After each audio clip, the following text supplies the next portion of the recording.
Salam kelompok kecil.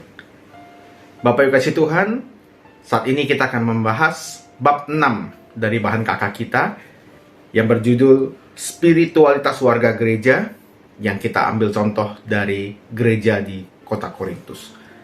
Bapak Ibu kasih Tuhan, mungkin pertama ketika kita mendengar istilah spiritualitas warga gereja, mungkin beberapa dari kita bingung. Bukankah orang Kristen atau orang yang datang ke gereja seharusnya memang sudah memiliki spiritualitas? Bukankah semua orang yang datang ke gereja sudah mengenal Tuhan, sudah tidak perlu lagi sebenarnya spiritualitas itu?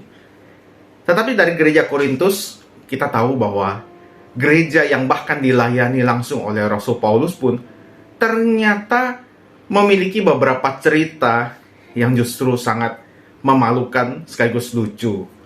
Kenapa? Karena di dalam gereja Korintus inilah kita belajar bahwa gereja yang besar, gereja yang mungkin berpengaruh di zamannya, ternyata juga adalah gereja yang saling berseteru satu dengan yang lain di dalamnya.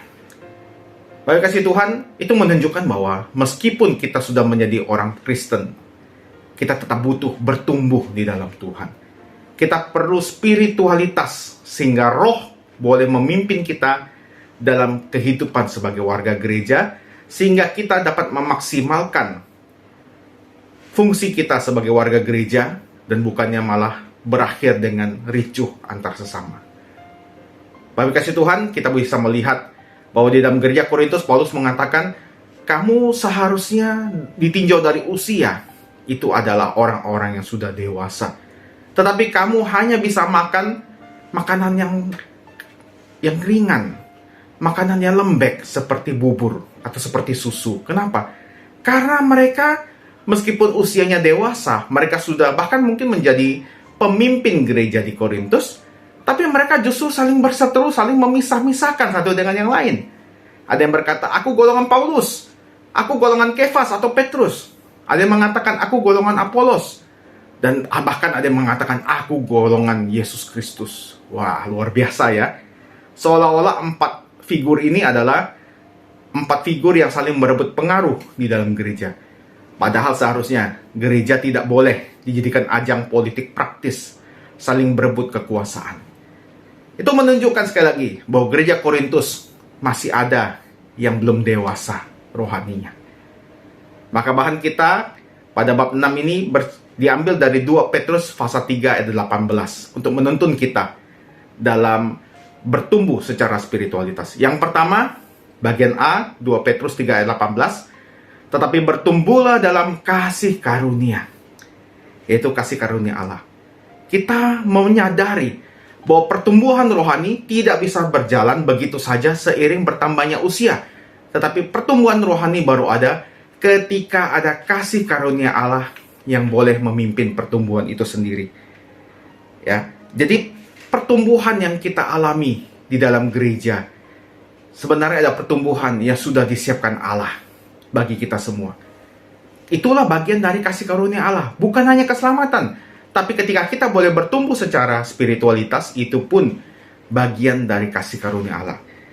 Dan juga kita belajar bahwa pertumbuhan yang kita alami itu membutuhkan kekuatan, pertolongan dari Tuhan.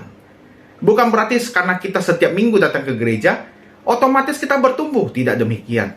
Tanpa kekuatan Tuhan, tanpa bantuan Tuhan, tentu saja kita nggak akan bertumbuh. Kita boleh tiap minggu datang ke gereja, tapi pertumbuhan rohani kita tidaklah sejalan dengan usia kita.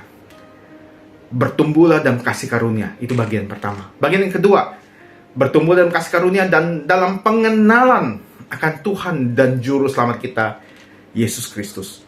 Wah, mungkin Anda bertanya, masa ada gereja yang tidak bertumbuh dalam Yesus Kristus? Oh, ada Bapak Ibu. Banyak juga orang Kristen yang mungkin tahu tentang kosakata rohani. Dia tahu tentang Kristus, dia tahu tentang iman, Roh Kudus, tetapi dia tidak bertumbuh dalam pengenalan akan Tuhan Yesus. Kenapa? Karena orang ini tidak mau belajar. Dia tidak mau benar-benar belajar mengenal Tuhan Yesus Kristus. Ya tentu saja tidak akan ada pertumbuhan. Yang ada adalah gontok-gontokan, ribut di dalam gereja. Maka itu Bapak Ibu kasih Tuhan, kita perlu terus bertumbuh dalam pengenalan akan siapa itu Tuhan Yesus. Karena Tuhan Yesus adalah gambaran Allah yang nyata bagi kita. Bagaimana caranya Bapak Ibu? Tentu saja kita perlu terus-menerus belajar dalam kehidupan rohani kita di dalam hidup sehari-hari. Kita juga perlu belajar dalam setiap pembinaan yang ada di dalam gereja. Dan kita juga perlu belajar untuk melayani. Karena pengenalan akan Tuhan Yesus baru bisa terjadi kalau kita meneladani apa yang Tuhan Yesus kerjakan ketika dia berada di dunia. Dan yang dia lakukan, salah satunya porsi terbesar malahan adalah melayani sesama. Maka ini adalah bahan kita, bahan KK6. Mari ajak jemaat kita untuk merenungkan bagian ini. Dan mari kita bertumbuh bersama. Dengan pertumbuhan spiritualitas bersama, maka GKI Pekanbaru akan terus maju menjadi gereja yang memuliakan Allah. Sampai ketemu di dalam kelompok kita masing-masing. Tuhan Yesus memberkati kita semua.